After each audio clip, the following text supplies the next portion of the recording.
आज मैं आदर्श समाज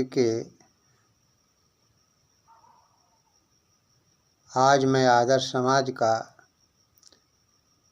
45वां भाग बताने का प्रयास करूँगा। आशा है कि आप लोग ध्यानपूर्वक सुनेंगे।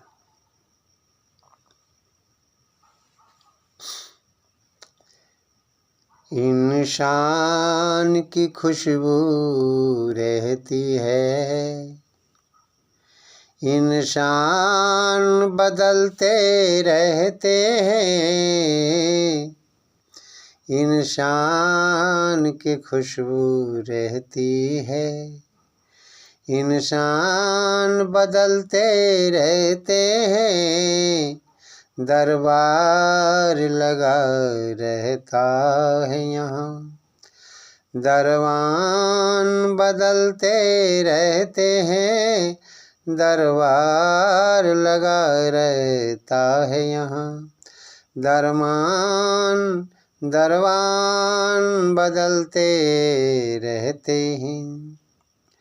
जो हिम्मत वाले मांझी हैं, तूफानों से टकराते हैं। इन तूफानों का क्या कहना, तूफान बदलते रहते हैं। इंसान की खुशबू रहती है, इंसान बदलते रहते हैं। दरबार लगा रहता है यहाँ, दरबान बदलते रहते हैं। ये मेला है बस 2 दिन का, कुछ ले चलिए कुछ दे चलिए। ये मेला है बस 2 दिन का, कुछ ले चलिए कुछ दे चलिए। जो बातों के बातूनी है, ऐलान बदलते रहते हैं।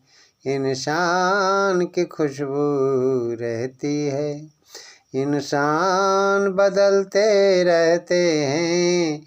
दरबार लगा रहता है यहाँ, दरबान बदलते रहते हैं।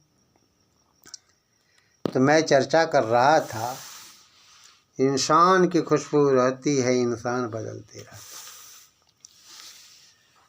वास्तव में यह सत्य है।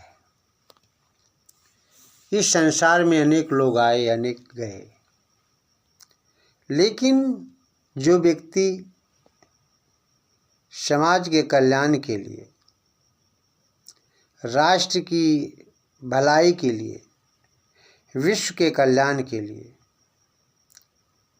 मानवता के लिए, दानवता को मिटाकर एक नई रोशनी पैदा कर, एक नया रास्ता दिखाकर, जो महापुरुष यहाँ आकर कुछ हमें देकर, कुछ बताकर चले जाते हैं, अपना एक आदर्श छाप हमें देकर चले जाते हैं, हम पे छोड़ कर चले जाते हैं। आने वाली पीढ़ी उसी को याद करती है, और हमें भी ऐसा ही करना चाहिए। जो मनुष्य ऐसा नहीं करता है, उसका जीवन व्यर्थ है, बेकार है। इसलिए हम दुनिया के लोगों से ही कहना चाहेंगे कि मनुष्य का जीवन बहुत पवित्र जीवन है, शाश्वत जीवन है। जो मनुष्य यहाँ आने के बाद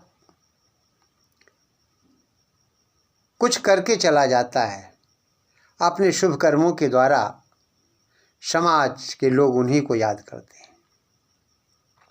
स्वामी दयानंद आए, स्वामी विवेकानंद आए, नेता सुभाष चंद्र बोस आए, भगत सिंह आए, राजगुरु आए, सुखदेव आए, चंद्रशेखर आज़ाद आए,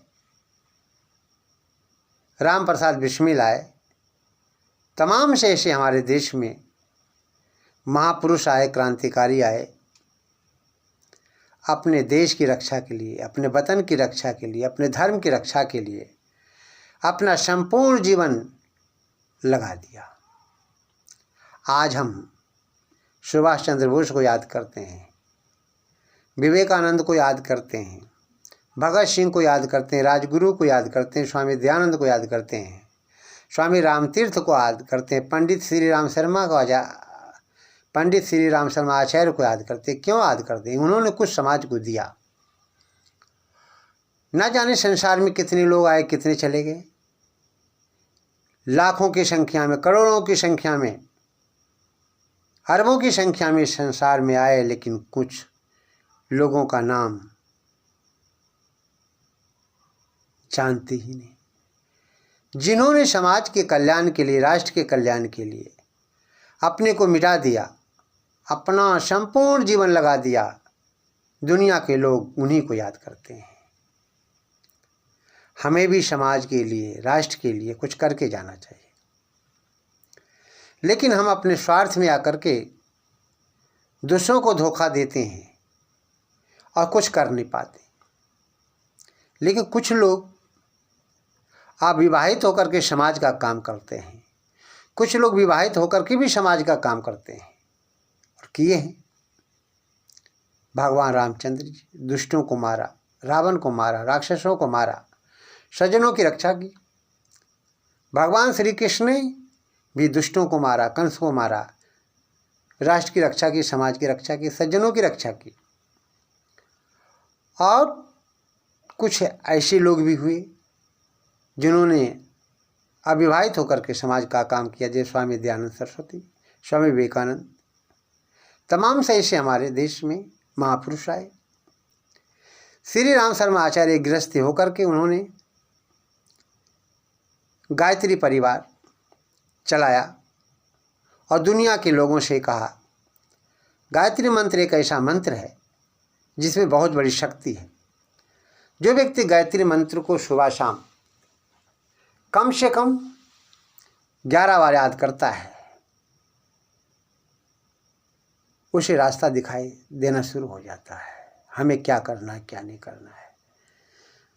ऐसे तो प्रत्येक दिन मनुष्य को कम से कम सुबह शाम 108 बार गायत्री का जाप करना चाहिए। गायत्री के जाप से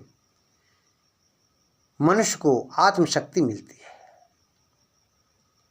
विश्वास जगता है, हिम्मत बढ़ती है और मनुष्य कुछ ना कुछ करके जाता है। इसलिए हमें